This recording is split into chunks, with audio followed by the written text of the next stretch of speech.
నమస్తే అందరికీ. నేను మీ రైతు బిడ్డ నాగరాజ. ముందుగా ఈరోజు తారీఖు వచ్చేసి 6వ తేదీ 2వ నెల 2025 సంవత్సరం. కలికిరి మార్కెట్లో టమాటా టాప్ ధరలు ఏ విధంగా పడ్డాయో ఈ వీడియోలో తెలుసుకున్నామన్నా. అంతకంటే ముందుగా మన ఛానల్ ఫస్ట్ టైం చూస్తుంటే సబ్స్క్రైబ్ చేయండి, లైక్ చేయండి, పక్కన బెల్ సింబల్ ఉంటుంది, యాక్టివేట్ చేసుకోండి. నేను పెట్టే ప్రతి ఒక్క వీడియో మీకు నోటిఫికేషన్ ద్వారా వస్తుంది. లైక్ చేయడం మాత్రం మర్చిపోకండి. మీరు కొట్టే లైక్ వల్ల సాటి రైతులకైతే రీచ్ అవుతుంది, ప్రతి ఒక్క రైతు తెలుసుకుంటారు.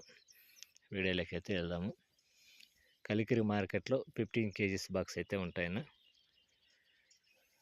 సెకండ్ రకం క్వాలిటీ మాట్లాడుకుంటే 170 నుండి 180, 90, 200, 210 సెకండ్ రకం క్వాలిటీ. ఫస్ట్ రకం క్వాలిటీలు మాట్లాడుకుంటే 210 నుండి 210, 20, 30, 40, 50, 260, 70, 80, 90, 10 అటో ఉంటుంది ఇటో ఉంటుందన్న అర్థం చేసుకోగలరు. నాకు వచ్చిన update. Thank you for watching.